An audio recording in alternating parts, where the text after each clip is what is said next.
بسم الله الرحمن الرحيم. الحمد لله رب العالمين، والصلاة والسلام على سيد الأنبياء والمرسلين محمد وعلى آله وصحبه أجمعين. أما بعد، السلام عليكم ورحمة الله وبركاته. دلایل اثبات نبوت رسول الله صلی الله علیه و سلم رو پیگیری میکنیم و در این درس در رابطه با سرزنش های الله متعال به پیامبر صلی الله علیه و سلم صحبت های خواهیم کرد و این را دلیلی بر صداقت و نبوت رسول الله صلی الله علیه و سلم خواهیم دانست. در آیات متعدد از قرآن کریم الله جل جلاله پیامبر رو مورد عتاب و سرزنش قرار داده. از آنجایی که پیامبر صلی الله علیه و سلم انسان بودند، درست است که پیامبر بودند اما انسان هم بودند و بنابر سرشت انسانی بعضی از خطاها و لغزش‌ها و سهوها و نسیان‌ها از ایشان صورت می‌گرفت. بنابراین الله جل جلاله در بعضی از آیات قرآن کریم می‌بینیم که ایشان را مورد عتاب و سرزنش قرار می‌دهد، هرچند که این لغزش‌ها و این خطاها و سهوهایی که از پیامبر صلی الله علیه و سلم صورت می‌گرفت به عصمت رسول الله صلی الله علیه و سلم خلالی وارد می‌کرد. رسول الله صلی الله علیه و سلم معصوم بودن از گناهان کبیره و صغیره، قبل از نبوت و بعد از نبوت پاک و معصوم بودن، اما بنابر سرشت و طبیعت انسانی لغزش ها و سهوها و نسیانی از ایشان صورت می گرفت، چنانکه از انبیاء دیگر هم صورت گرفت. از سیدنا آدم علیه السلام سهو و نسیانی صورت گرفت، فنسی ولم نجد له عزما، و از درخت ممنوعه استفاده کرد و بعدا باز توبه کرد. ربنا ظلمنا انفسنا و ان لم تغفر لنا و ترحمنا لنكونن من الخاسرین خواند. سیدنا یونس علیه السلام لغزش کرد و بی‌صبری کرد و بدون مشوره الله جل جلاله قوم رو ترک کرد و رفت قوم رو رها کرد و بعدا باز متوجه شد و دعا رو خواند لا اله الا انت سبحانك انی کنت من الظالمین. حضرت داوود علیه السلام و هر کدام از انبیاء علیهم السلام بنابر سرشت و طبیعت انسانی که داشتن لغزش های از اونها صورت گرفت و به این ترتیب مورد عتاب و سرزنش الله جل جلاله قرار گرفتند.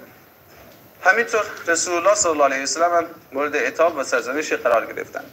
چندین مورد در قرآن کریم موجود است. به طور مثال در بحث ازدواج رسول الله صلی الله علیه و سلم با حضرت زینب بنت جحش رضی الله تعالی عنها، رسول الله صلی الله علیه و سلم فرزندخوانده‌ای داشتن به نام زید بن حارثه و حضرت زینب رو که دختر عمه رسول الله صلی الله علیه و سلم میباشه رو به ازدواج زید بن حارثه در آوردن، اما این دوتا نتوانستن با هم دیگر سازگاری داشته باشن و بار بار برحال زید آمد خدمت رسول الله صلی الله علیه و سلم و قضیه رو مطرح کرد که بین او و بین زینب سازگاری وجود نداره.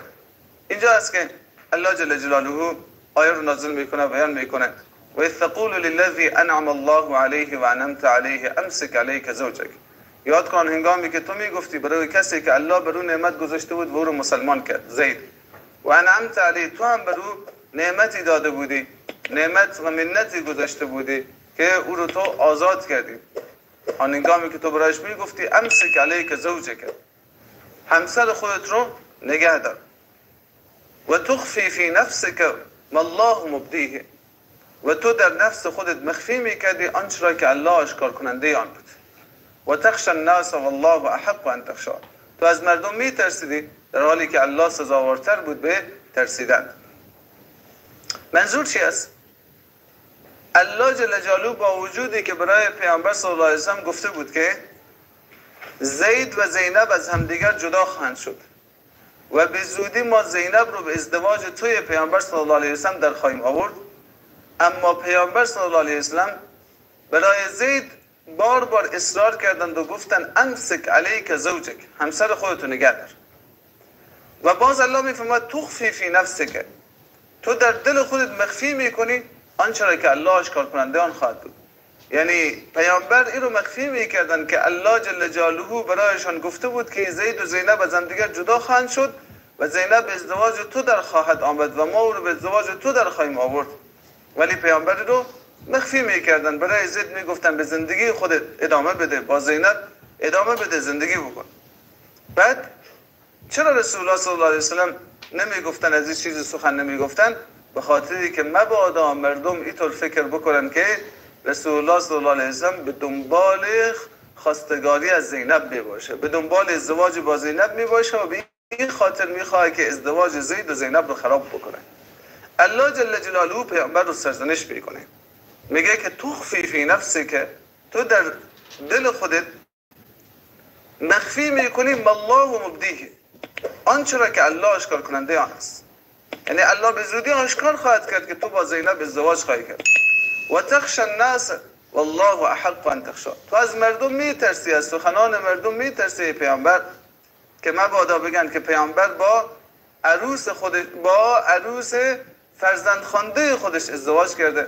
والله احق ان تخشى، در حالی که الله سزاوارتر است که از او بترسی. یعنی الله پیامبر رو سرزنش میکنه که چرا تو علنا برای زید نگفتی که به زودی شما از همدیگر جدا خواهید شد و الله زینب رو به ازدواج من در خواهد آورد؟ چرا چنین چیز رو به صراحت نگفتی؟ پس این سرزنش الله جل جلاله خودش دلیلی برای است که پیامبر صلی الله علیه و سلم پیامبر الله است. چرا؟ چون هیچ کسی خود رو به این نحو سرزنش نمیکنه.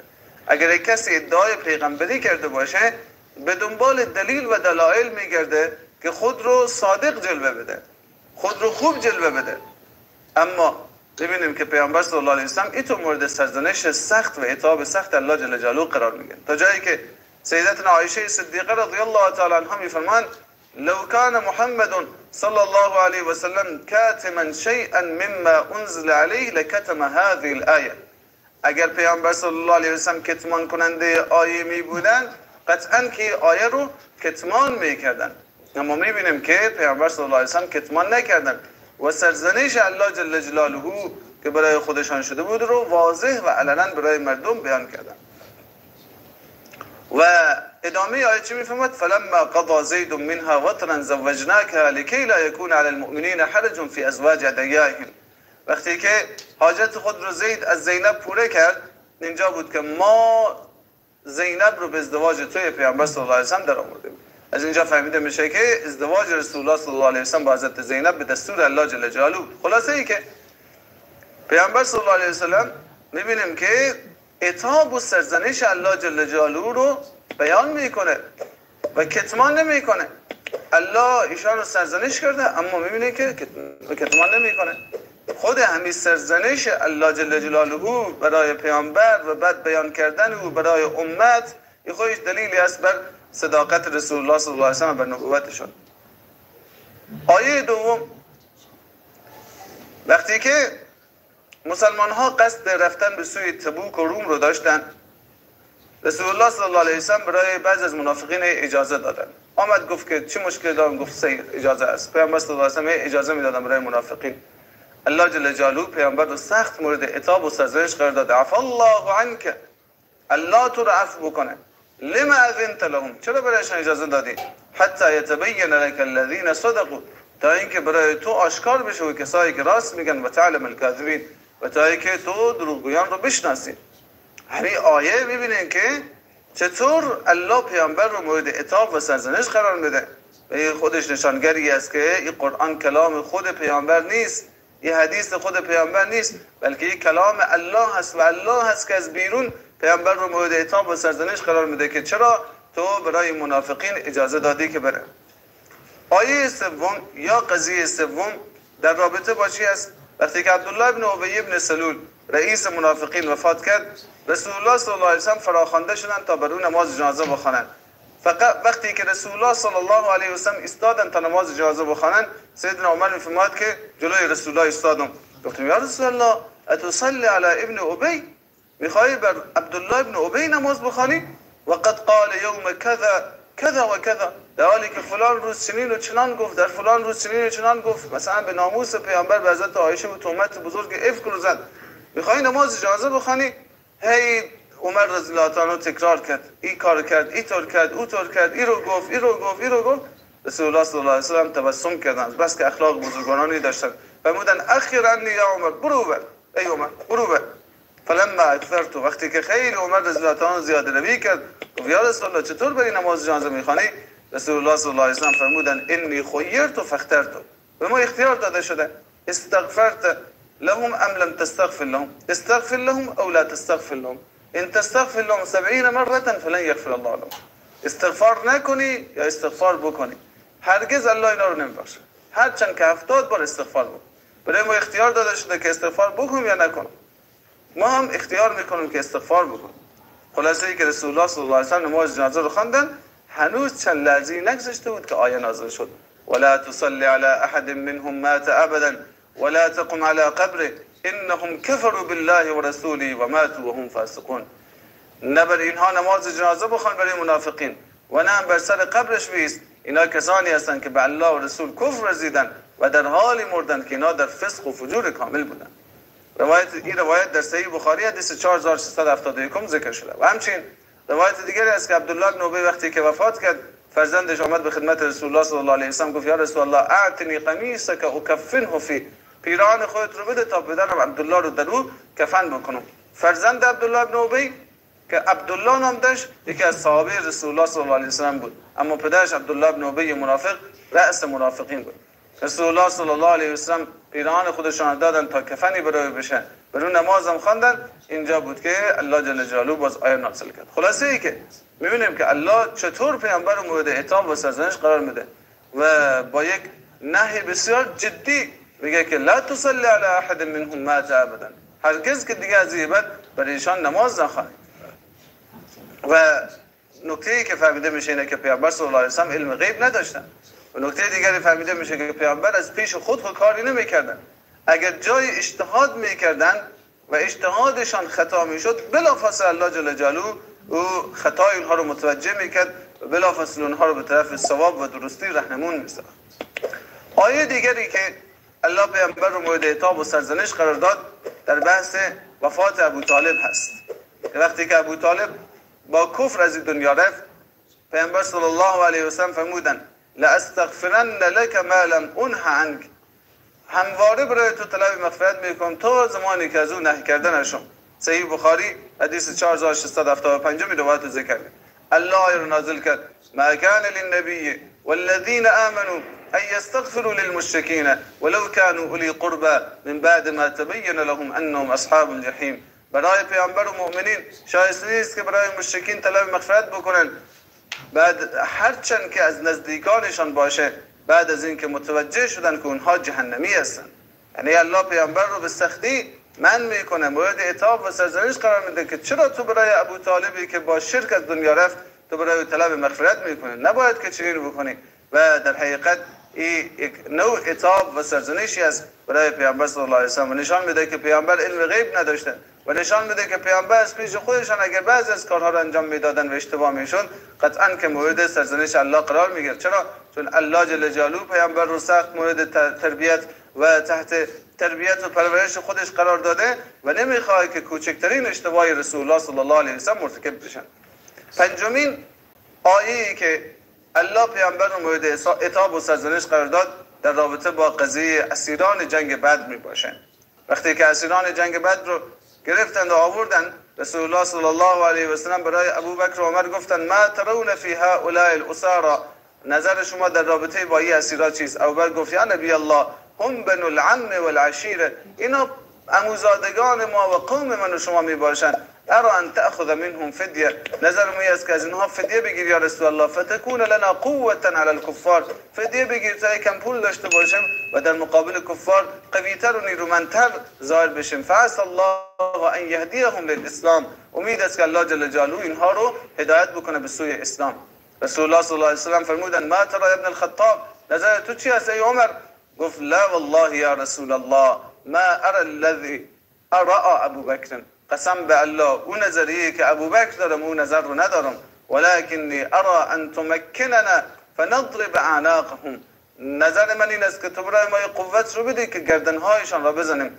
فتمکن علی من عقیل فیضرب عنقه و تمکنی من فلان فاضرب عنقه، برای علی رضی الله تعالی عنه عقیل رو بده که برادر او می باشه تا بکشه تا گردن رو بزنم، برای منم قوم نزدیک من را بده تا گردن رو بزنم. فإن هؤلاء ائمة الكفر و صنادیدها، اینها رو عصای کفر هستن، اینها باید زده بشن و از سر مار قطع بشن تا در حال این پیشرفت نکنن. رسول الله صلی الله علیه و سلم نظر ابوبکر رو گرفتن و به نظر عمر توجهی نکردن. فردا که شد عمر رضی الله تعالی رفتید که رسول الله صلی الله علیه و سلم و ابوبکر صدیق رضی الله عنه در حال گریه هستند. گفت که یا رسول الله من ای شیء تبکی انت و صاحبک، به چه خاطر تو و دوست تو دارن گریه میکنن؟ فان وجدت بکاء بکیت، اگر من هم گریه یافتم گریه میکنم، و ان لم اجد بکاء تباکیت لبکائکما، و اگر گریه نیافتم حداقل شکل گریه رو برای خود میگیرم. به خاطر گریه شما. بعد رسول الله صلی الله علیه وسلم فرمودن که به خاطر این مشوری که دوستان تو من جمله ابوبکر صدیق رضی الله تعالی عنه دادن، عذاب خدا تا نزدیکی درخت آمد اما دور شد عذاب الله جل جلاله.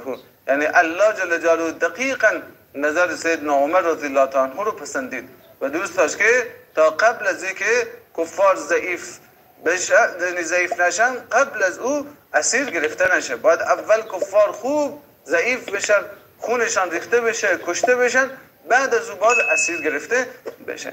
اینجاست که الله جل جلاله پیامبر رو سخت مورد عتاب و سرزنش قرار میده، میفرماد ما کان لنبی ان یکون له اسرى حتی یثخن فی الارض. برای پیامبر صلی الله علیه وسلم شایسته نیست که اسیر بگیره تا زمانی که خوب در زمین خونریزی بکنه. بعد میفرماد تریدون عرض الدنیا، شما آیا به دنبال دنیا هستن با گرفتن فدیه و عوض و اینها دنیا دوست شدن؟ والله یرید الاخره، در حالی که الله جل جلاله در پی آخرت میباشه.